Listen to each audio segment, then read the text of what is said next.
of the past year to do this press conference, but this is an important event to have, an important issue to shine some light on and put some pressure on. I'm James Skoufis. I'm the state senator for South Blooming Grove, town of Blooming Grove, and most of Orange County. Happy to be joined by many local residents, concerned residents who have been engaged on the issue we're going to talk about for a very long time, and have communicated with both me, my office, and state regulators for a very long time, frustratingly. But we're here because just a few minutes down the road is the Clovewood housing development, which for many, many years has been a controversial proposal in the village of South Blooming Grove.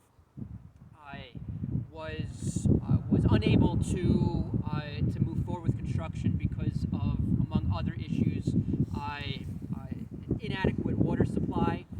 More recently, the village board proposed hooking up the Clovewood wells to the municipal water supply as a means to try and address that challenge. That keen equities the developers have been previously unable to surmount. Keen Equities is a consortium of developers, among others, including Mr. Zygmunt Brock, who is a well-known, fairly notorious developer here in Orange County. And so once the village agreed to and voted to hook up the municipal water supply to the property, the developers needed to move to DEC to get permits, like any proposal of this scale would have to do. In particular, 3 permit applications have been repeatedly denied by the Department of Environmental Conservation: water permit, sewer-related permit, and a wildlife impact permit. Denied, denied, denied. And as a result, there have been, because we're dealing with unscrupulous developers in this case, bad actors in this case, who have decided to just flaunt those denials and move forward nevertheless, there have been repeated cease and desist, stop work orders for this project. Not 1, not 2, but 6 cease and desist stop work orders for this project. 6. Wow. And no one in New York State and in this country ought to be above the law, and certainly Keen Equities and these developers are not above the law. And so I sent a letter a number of months ago to the Department of Environmental Conservation encouraging them to stop just sending letters and actually move forward with enforcement action and penalize the developers who are flaunting the law.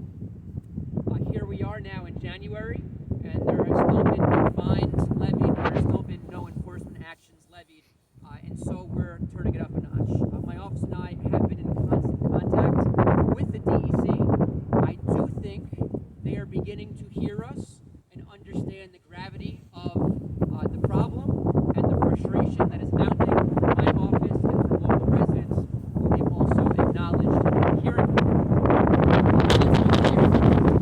The DEC is legally allowed, and they should be, fining up to $37,500 per day of noncompliance. $37,500 per day. The only way to send a message to these scofflaws is to hit them where it hurts most, and that's their pocketbooks. They should be fined hundreds and hundreds and hundreds of thousands of dollars for violating the law and thinking they are above it. And so that's what I'm calling on the DEC to finally do here today, is drop a hammer on this project and drop a hammer on the developers who have decided that they are just going to pick and choose which laws they want to follow, pick and choose which permits they think they need in order to move forward with work. And so this is not going to be a one and done. Like I said, we sent the letter, we're doing this event.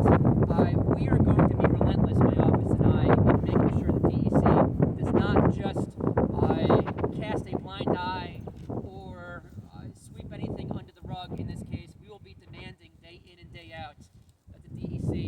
finally respect this community and respect the permitting process and the laws and come down with significant enforcement action on these developers. So with that said, I don't know if anyone else wants to speak, local residents from a local point of view. No, everyone's good. Any questions from press? This one's pretty straightforward and simple. Yeah. What has been the communications thus far with Golden Grove officials? I know that this is a project right now and it affects many residents here, of course, in the immediate area. What's been the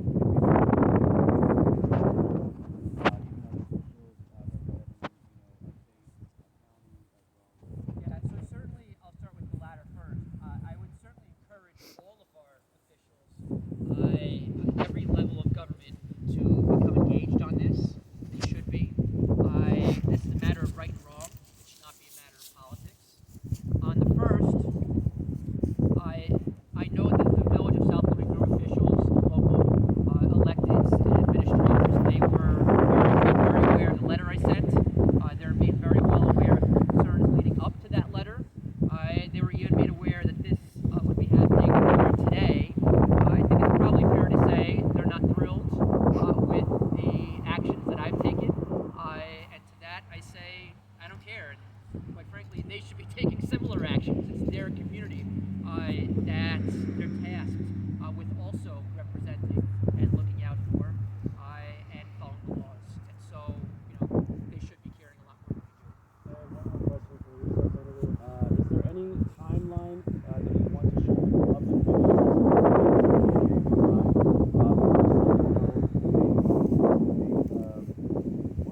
As far as the local level, so are there any changes that residents